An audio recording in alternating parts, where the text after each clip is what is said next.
7월 6일 화요일 아침, 마태복음 14장 22절로 30절까지를 교독할 텐데요. 자,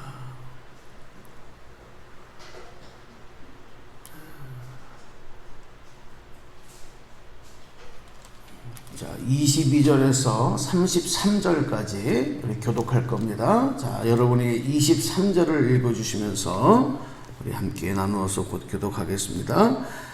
홀수절 읽어주시면 됩니다. 예수께서 즉시 제자들을 재촉하사 자기가 무리를 보내는 동안에 배를 타고 앞서 건너편으로 가게 하시고 무리를 보내신 후에 기도하러 따로 산에 올라가시니라. 저물매 거기에 혼자 계시더니 배가 이미 육지에서 술이나 떠나서 바람이 거스림으로 물결로 말미암아 고난을 당하더라. 밤사경에 예수께서 바다 위로 걸어서 제자들에게 오시니 제자들이 그가 바다 위로 걸어오심을 보고 놀라 유령이라 하며 무서워하여 소리 지르거늘 예수께서 즉시 이르시되 안심하라 나니 두려워하라. 베드로가 대답하여 이르되 주여 만일 주님이시거든 나를 명하사 물 위로 오라 하소서 하니 오라 하시니 베드로가 배에서 내려 물 위로 걸어서 예수께로 바람을 보고 무서워 빠져가는지라 소리질러 이르되 주여 나를 구원하소서 하니 예수께서 즉시 손을 내밀어 그를 붙잡고 말하시되 믿음이 작은 자여 왜 의심하느냐 하시고 배에 함께 오름에 바람이 그치는지라 배에 있는 사람들이 예수께 절하며 이르되 진실로 하나님의 아들이로소이다. 아멘. 우리는 항상 주님과 동행해야 합니다. 주님과 떨어지는 순간, 주님과 떨어져 있는 순간 우리의 약함이 그대로 드러나게 되어 있고요. 또 우리의 부족함으로 인해서 우리가 여러 가지 어려움을 당할 수가 있습니다. 오늘 복된 한 날도 여러분 주님의 손 꼭 붙잡고 주님과 동행하는 그런 복된 한 날 되시기를 주님의 이름으로 축원합니다. 사람은 뭔가를 의지해야 돼요. 뭔가를 붙잡고 살아가야 됩니다. 붙잡는다고 하는 것은 의지한다는 거예요.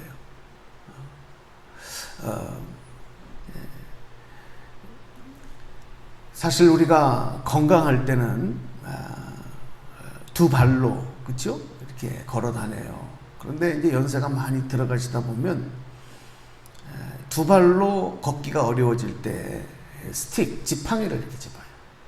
그러면 훨씬 그 의지가 돼요. 그래서 이렇게 산행을 할 때라든지 이럴 때는 안전을 위해서도 꼭 이렇게 지팡이를, 그죠? 스틱을 짚고 이제 산행을 하는 경우가 많습니다. 제 아버님도 이제 연세가 구순이 지나가시다 보니까 보행하는데 조금 어려움이 있어서 제가 지팡이를 좀 사드렸어요. 근데 처음에는 그걸 안 하시겠다고 막 그러시더라고요. 그런데 점점 당신의 몸이 좀 이렇게 불안하니까 그걸 한번 이렇게 짚어보시니까 훨씬 좋은 거예요. 그래서 벌써 몇 년 전부터 이렇게 지팡이를 이렇게 꼭 지고 다니시고 지금은 지팡이가 없으면은 또 이렇게 걷기가 어려울 정도로 연세가 이제 많이 드셨는데 뭔가에 의지한다고 하는 것 참 중요해요. 그러니까 우리가 이제 뭐 그런 것뿐만이 아니라 세상 살면서 의지하는 게 많아요. 예를 들어서 우리 부모님들 자녀들 의지하잖아요. 자녀들 또 가까운 친구들 그것만 아니죠. 뭐 예를 들어서 물질, 돈 그것도 굉장히 우리 의지하는 거예요. 붙잡고 사는 거예요. 어떤 사람은 아주 자존감이 강해서 자존심 막 이런 거, 응? 또 자기 지식, 권력. 요즘에 또 한참 이제 대통령 선거가 가까우니까 그죠? 여당에서 서로 대통령 하겠다고 이제 후보들이 막 이제 나오는 그런 것들을 보면서 이 권력이라고 하는 것도 굉장히 사람들이 좋아하는 거구나. 이제 그런 걸 느끼게 되고 또 의지하게 된다는 것도 알게 됩니다. 오늘 여러분이 지금까지 살아오시면서 무엇을 의지하고 살았느냐, 나는 무엇을 붙잡고 살았느냐를 한번 한번 돌이켜 볼 필요가 있어요. 우리가 잘 아는 그 헬렌 켈러 여사, 이분은 태어날 때부터 삼중고를 가지고 태어났어요. 보지 못하고 듣지 못하고 말하지 못하는. 여러분 생각해 보세요. 태어날 때부터 이런 삼중의 장애를 가지고 있는 사람이 온전히 인간으로서 인간답게 살아가기가 얼마나 어렵겠어요. 뭔가를 세상 것을 터득하기가 얼마나 어렵겠어요. 볼 수도 없고 들을 수도 없고 말할 수도 없는데, 그러니까 이 헬렌 켈러가 어린 시절에는 꼭 짐승 같아요. 자기의 어떤 감정과 자기 의사를 표현할 줄 몰라요. 그러니까 꼭 짐승 같아요. 막 울부짖고, 누구도 그 아이를 다루질 못하고 가르칠 수가 없어요. 여러분 잘 아시겠지만 많은 선생님들이 왔다가 가르치지 못하고 가르치지 못하고 도망가고 포기하고 가고. 근데 선생님 한 분을 새로 맞이하게 되는데 그분의 이름이 설리반 선생님.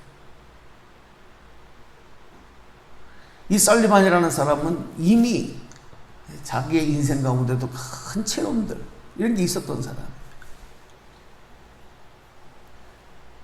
어느 날 이 설리반 선생의 손, 그가 헬렌 켈러의 손에다가 볼 수도 없고 들을 수 없으니까 손에다가 손가락으로 글씨를 써주고, 이거는 물이다, 이거는 바람이다, 이런 사실들을 계속 가리키는 동안에 이 헬렌 켈러가 그 설리반 선생님의 손을 잡는 거예요.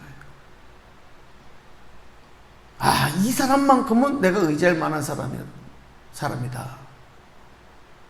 그 순간에 이 헬렌 켈러가 이제 드디어 이런 거는, 이 차가운 건 물이구나, 이렇게 나의 피부를 치는 거는 이건 바람이구나, 이런 거를 하나씩 하나씩 터득해 가면서 인간다운 모습으로, 그리고 나중에는 아주 훌륭한 그런 사람으로 성장을 할 수 있었던 것입니다.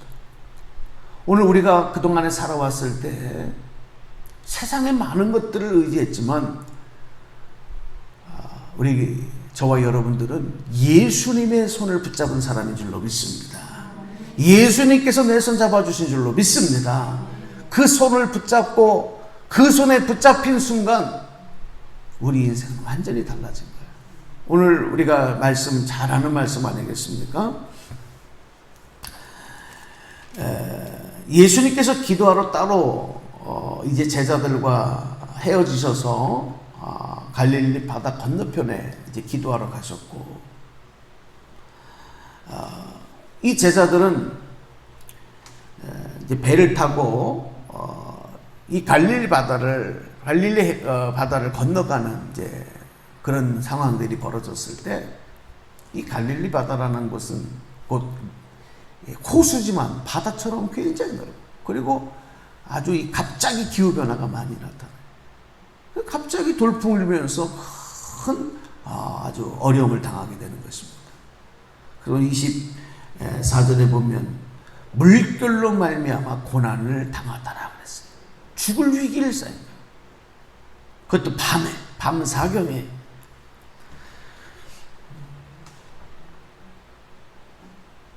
어떻게 해볼 도리가 없는 거예요. 저도 예전에 외국에서 이제 여행하는 중에 배를 타고 우리 요한계시록에서 요한이 있었던 밤모섬까지, 이제 그리스에서 밤모섬까지 큰 배를 타고 들어가는 그 여행을 하는 중에 엄청난 파도, 엄청난 아주 그 풍랑을 만난 적이 있어요. 몇 시간을 그 배에서 아주 고통을 당해 본 적이 있어요. 여기서 죽나 보다. 그 고통, 배멀미라는 것은요, 뭐 말로 표현할 수 없습니다. 고난을 당했다. 이거 내 힘으로는 뭔가 어떻게 버텨볼 수 없는 지경에 이르렀다는 거예요. 그런데 그때 예수님이 오시는 거예요. 여러분, 예수님은 우리가 어려움을 당하고 고난을 당하고 내 힘으로 버티지 못하고 흔들릴 때 우리를 찾아오시는 분인 줄로 믿습니다. 예수님이 제자들에게 찾아오셔요. 그것도 얼마나 급하셨는지 바다 위로 걸어서 급하게 오셨다는 얘기예요. 바다 위로 걸어서. 예수님은 하나님의 아들이시니까, 예수님은 육신으로 이 땅에 오셨지만 예수님 안에는 신성이 있기 때문에 이게 가능한 거예요. 사람이 할 수 없는 일들을 예수님 하시는 거예요. 그러니 제자들은 이해를 할 수 없어요. 그러니까 그 예수님 바다 위를 걸어오는 한 물체를 보고 유령이다, 귀신이다, 그럴 수밖에 없죠. 밤에 캄캄한데 아무것도 안 보이는데. 그래서 무서워서 소리를 질렀다 그랬어요. 오늘 우리가 예수님을 온전히 바라보지 못하고 의지하지 못하면 고난 속에서 이 제자들처럼 이렇게 두려움 속에 울부짖는 그런 모습만 우리에게 나타나는 거예요. 그때 예수님께서 27절에 아주 우리에게 소망의 말씀을 하시고, 이건 제자들에게 하시는 말씀이 아니라 오늘 우리에게 주시는 말씀이에요. 자, 한번 소리 내서 저하고 합독합니다. 27절 보세요. 시작. 예수께서 즉시 이르시되 안심하라, 나니 두려워하지 말라. 아멘. 이 음성 들으시길 바랍니다. 특별히 힘들고 어려울 때, 고난 가운데 있을 때, 내 힘으로 버티지 못할 때, 두려움 속에서 울부짖을 때 오늘 이 음성을 들어야 돼요. 안심하라, 나니 두려워하지 말라. 예수님 함께 하시면 우리 모든 두려움이 평안으로, 안심으로, 그리고 기쁨으로 바뀌게 될 줄로 믿습니다. 예수님의 이 음성 들어야 돼요. 근데 이때 이제 베드로가 그 물 위로 걸어오시는 이 귀한 말씀을 주시는 예수님을 보면서 이렇게 외칩니다. 28절에 보니까 주여 만일 주님이시거든 나를 명하사 물 위로 오라 하소서. 그러니까 아직 예수님인지 확인을 못하는 거예요. 만일 주님이시거든, 당신이 귀신이 아니고 유령이 아니고 귀신이 아니고 예수님이시거든 나에게 물 위로 오라고 명령해 보십시오. 그 질문하는 거예요. 사실 이 베드로가 이렇게 요청하는 것은 아무나 할 수 없는 그런 요청이며, 또 어떤 그의 또 성격도 알 수 있는 내용이에요. 아무나 이렇게 할 수 없어요. 예수님이 그런 베드로에게 오라 이렇게 말씀하십니다. 오라, 내가 예수 맞다. 너희들의 스승인 내가 예수다. 오라. 그때 베드로가 주저하지 아니하고 배에서 물로 뛰어내리는 겁니다. 여러분, 갈릴리 바다를 횡단하는 이 배에서 그 풍랑이는 밤에 풍랑이는 바다로 뛰어내린다는 것은 자살행위예요. 베드로가 아무리 어부라도 이건 견딜 수 없어요. 그런데 오라 하니 배에서 뛰어내렸다. 이것은 이미 예수님께 나의 모든 걸 맡긴 거예요. 예수님이 내 생명 책임져 주신다. 이 믿음이 없으면 할 수 없습니다. 그런데 놀라운 일이 벌어진 것은 그때 베드로가 물 위를 걸어가고 있는 거예요. 물에 빠져야 정상인데 물에 빠지지 않고 예수님처럼 물 위를 걸어서 예수님에게 가는 거예요. 이걸 보고 여러분 기적이라고 말합니다. 그렇습니다, 여러분. 믿음으로 우리가 행하는 것에는 이런 우리의 지식과 우리의 경험을 뛰어넘는 놀라운 능력이 나타나는 줄로 믿으시기 바랍니다. 그러니까 믿음은 곧 능력이에요. 믿음이 능력이에요. 왜 우리가 하나님의 능력을 우리들의 삶에 나타나고 경험하지 못하느냐면 하나님의 능력이 줄어들으셨기 때문이 아니에요. 하나님은 나에게 그 하나님의 능력을 보여주시지 않기 때문이 아니에요. 내가 믿음으로 반응하지 않고 믿음으로 행하지 않기 때문에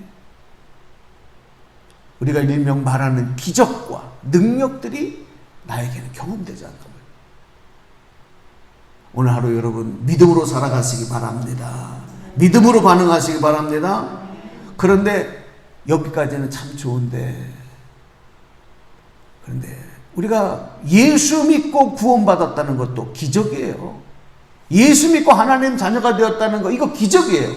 예수 믿고 천국 백성이 되었다는 거 기적인데 여기까지 딱 머무르면 얼마나 좋아요. 그런데 그 다음에 문제입니다. 자꾸 의심하는 거예요. 자꾸 믿음으로 가지 못하는 거예요. 베드로도 그랬어요. 바람을 보고 무서워 빠져가는지라. 이게 뭐냐? 예수님만 믿었던 믿음이 이제 다른 것을 보고 의심하고, 예수님의 능력을 의심하고 두려워하고 염려하고, 그때 그는 물에 빠져버렸습니다. 죽어가는 거예요. 고통으로 다시 떨어지는 거예요.